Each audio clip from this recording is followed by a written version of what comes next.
Good day, students. Welcome to math.serve.com. In this clip, we're going to be going over how to carry out graphical transformations of parent functions. Before we get started, let's take a look at the transformational form of a function. So the transformational form of a function can be given by y equals plus or minus a times f of plus or minus b times x plus or minus h plus or minus k. Now the different colored components have different transformational effects on the graph of the parent function. So let's go over what each of these components mean, what effects they have on the graph. So starting with plus or minus a, plus or minus a has two transformational effects on the function. It causes a reflection in the vertical direction across the x-axis and a dilation vertically. Okay, so if a is negative, that causes a reflection across the x-axis vertically. If the absolute value of a is smaller than 1, that causes a vertical compression, which is equivalent to a horizontal stretch. And if the absolute value of a is bigger than 1, then we have a vertical stretch equivalent to a horizontal compression. Now, how about plus or minus b? Plus or minus b component is very similar to that of a, but its transformational effect is in the horizontal direction. Okay, so plus or minus b causes horizontal reflection in the direction of the y-axis and dilation in the direction of the y-axis also. If b is negative, you have a reflection of the function across the y-axis. If the absolute value of b is less than 1, we have a vertical compression, just like a. And if the absolute value of b is greater than 1, you have a vertical stretch. Now, how about the h components? The h and the k components are very similar. These two have the same effects on the graph of the parent function, namely shifts. X is plus minus h has a impact on the horizontal shift of the function. If you think about your x-axis is the horizontal axis. So when you add or subtract a constant to x, it results in a horizontal shift. Now if you have minus h, you shift to the right in simplified form, and if you have plus h in simplified form, you're shifting to the left. Now, how about the k component? The k component in actualities affects the y axis. So that's a shift in the direction of the y axis, which is a vertical shift. Now, in simplified form, if you have negative k, that is a shift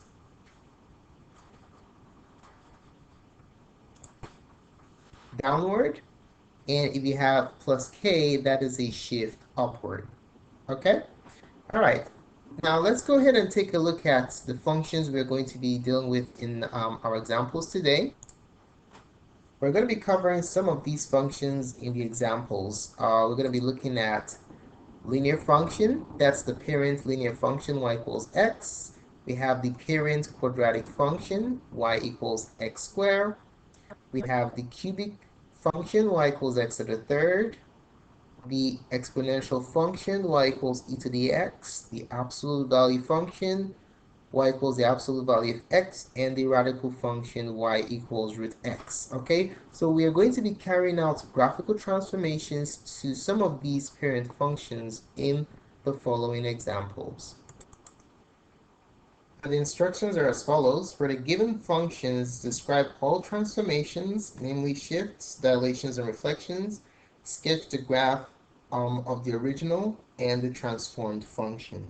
Okay, so for number 1, let's take a look at the function y equals negative x squared. So first thing we're going to do is we're going to rewrite this function in the transformational form, and then see what a, b, h, and k are, and they can inform us as to what the transformations will be. Okay, so we have y equals -1 times. Now I factored out the 1 from the front of the x square, and then you also have another one on the inside. Have 1 times what's being subtracted from x, nothing, which is 0. All right, and the function is a squared function, and then what are you adding to negative x squared? You're adding nothing, 0.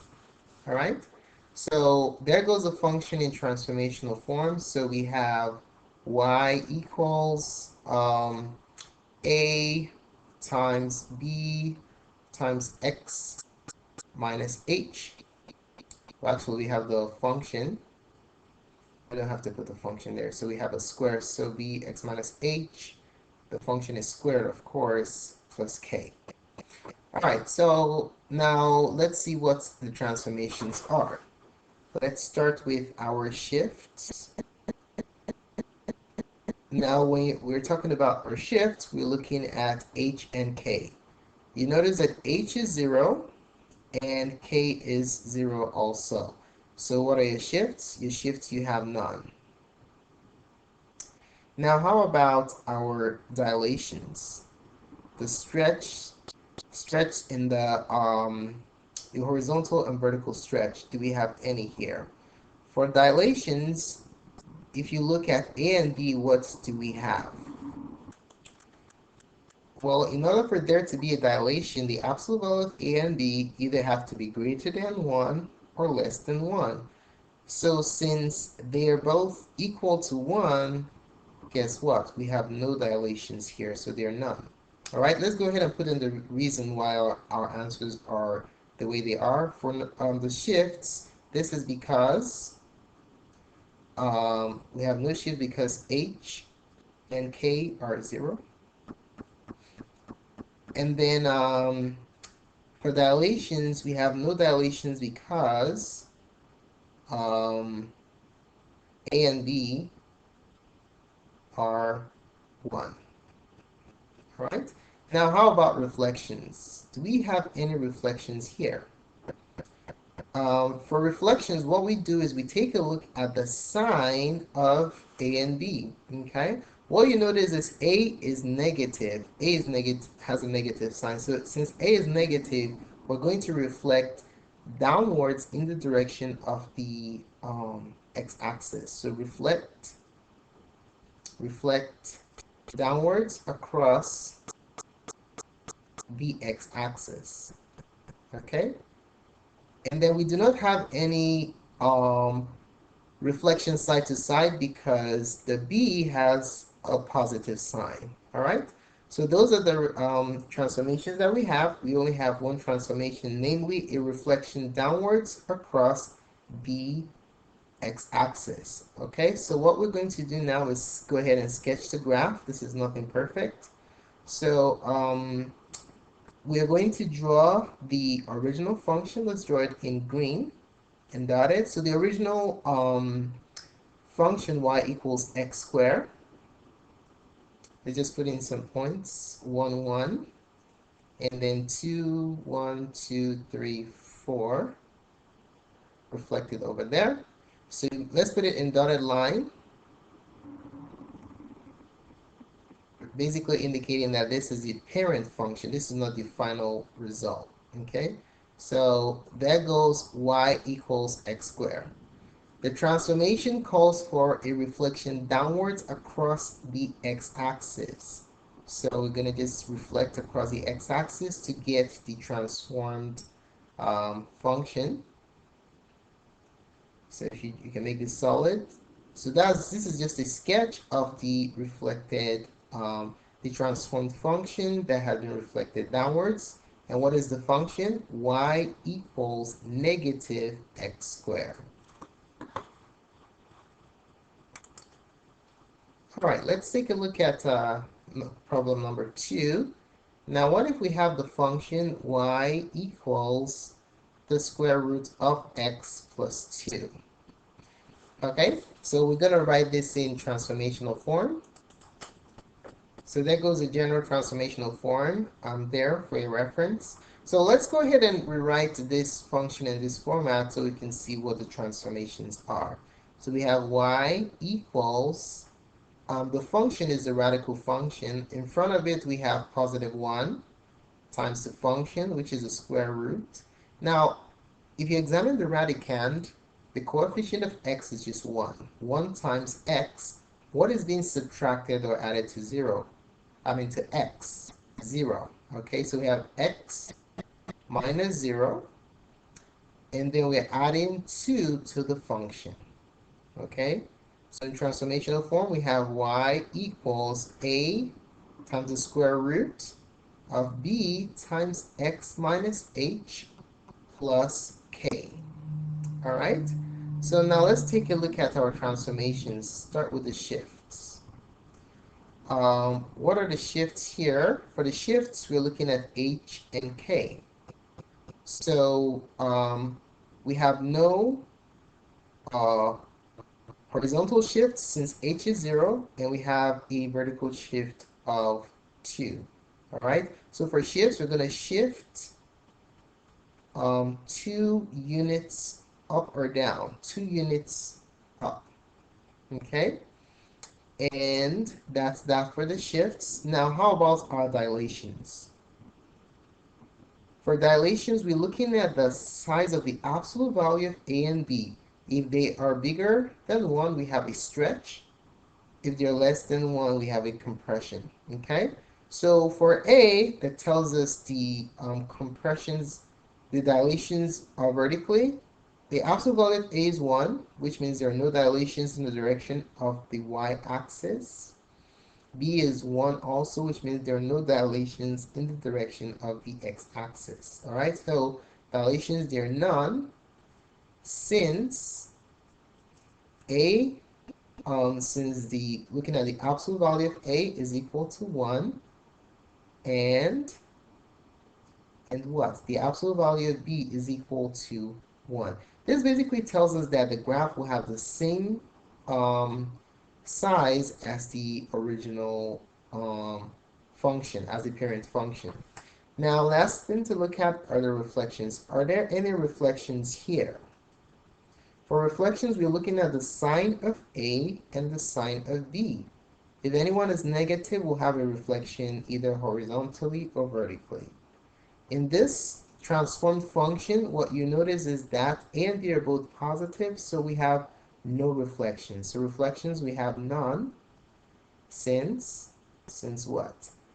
A is greater than A is greater than 0 or positive, and B is greater than 0 or positive. Anytime you have positive and B, you have no reflections. So the only transformation we have here is a shift 2 units up. Okay, so let's go ahead and sketch our radical function. We remember what that does. It simply takes the square root of the input. So let's go ahead and plot some points. So square root of 0 is 0, square root of 1 is 1, square root of 1, 2, 3, 4, square root of 4 is 2. So the parent function looks something like this. There goes your radical function. Y equals rad x.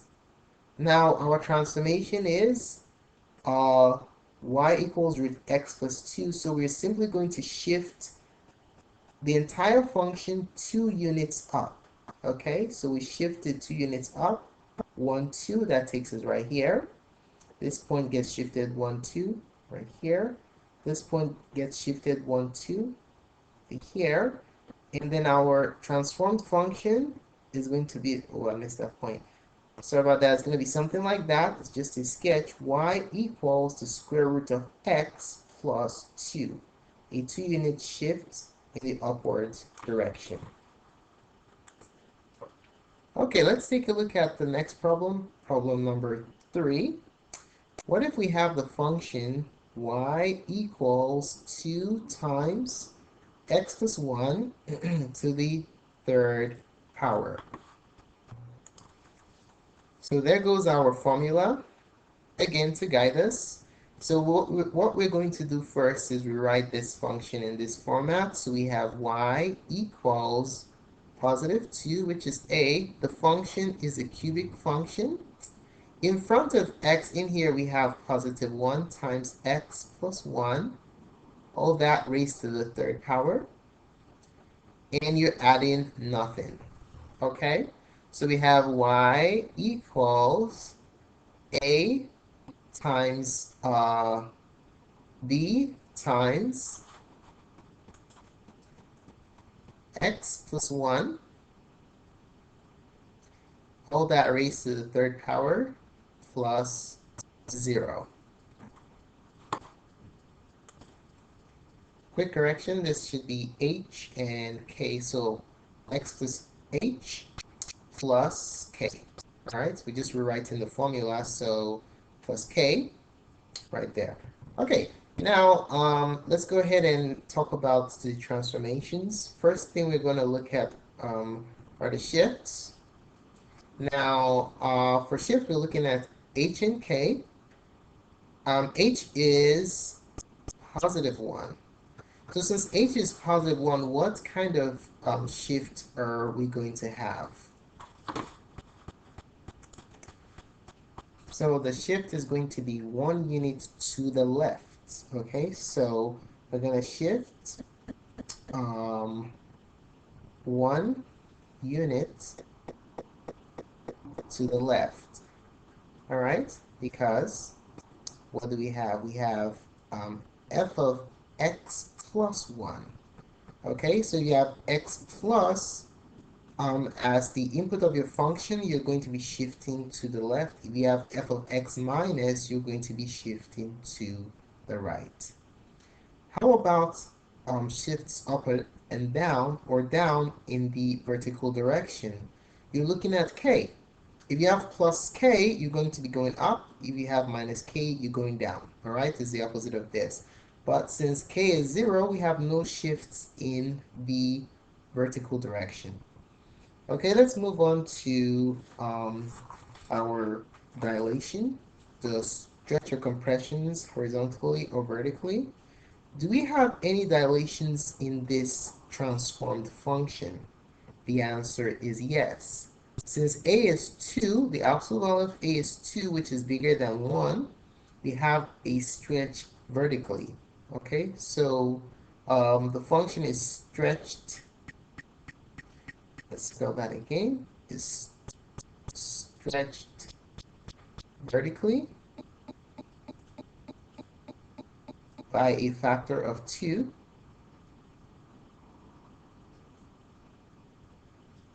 Since why? Since a, the absolute value of a is equal to 2. Remember, whenever the absolute value of a is bigger than 1, you have a vertical stretch, which is similar visually to a compression horizontally. Okay? All right, and then horizontal compressions, we do not have any. Now let's go ahead and take a look at our reflections. Do we have any reflections here? Reflections, we're looking at the signs of A and B. What are the signs of A and B? They are both positive, so that means we have no reflections. So they're none because A and B are what? A and B are positive. In order for you to have a reflection in any of those directions, you need a negative either in the front of the A or in front of the B. Okay, now let's go ahead and sketch the graph. All we're just going to do is shift 1 unit to the left and stretch our graph vertically. Okay, so we are dealing with a cubic function here. So we can use some points to orient ourselves. So there goes my y-axis, there goes my x-axis. So let's sketch the cubic function, the parent cubic function. So we know we can think about the cube root of 8 is 2. So if you cube 2, you get 8. So 2, 1, 2, 3, 4, 5, 6, 7, 8 kind of goes out a little bit. Let's shift our graph downwards. Okay, so I just dilated my y-axis, so it's long enough to graph at least 2 points. All right, so for the parent function, the cube of 0 is 0, the cube of 1 is 1, and the cube of 2 is 1, 2, 3, 4, 5, 6, 7, 8. All right, and then you can just, it's an odd function, so you can just rotate it over here. The cube of -2 is -8. 1, 2, 3, 4, 5, 6, 7, 8. All right, so there goes your parent function. Just make it dotted.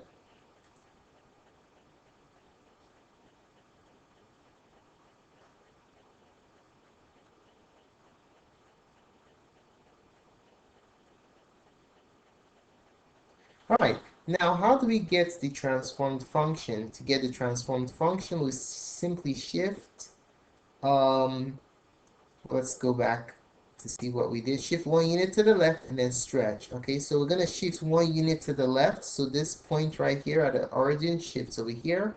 And we're going to stretch. Now, if we stretch it, it basically becomes skinnier. Okay, so assuming we didn't have any stretches, it's going to go through this point right here. And then this point, it will go through that point right there. You have gone through this point and that point. But since we have a stretch in the x direction, guess in the y direction, sorry, guess what? It becomes narrower. Okay, it shrinks the graph so it looks something like this. Okay, and then it gets a little bit narrower, something like that. All right, so let's go ahead and label our functions. This is the original function, y equals x to the third.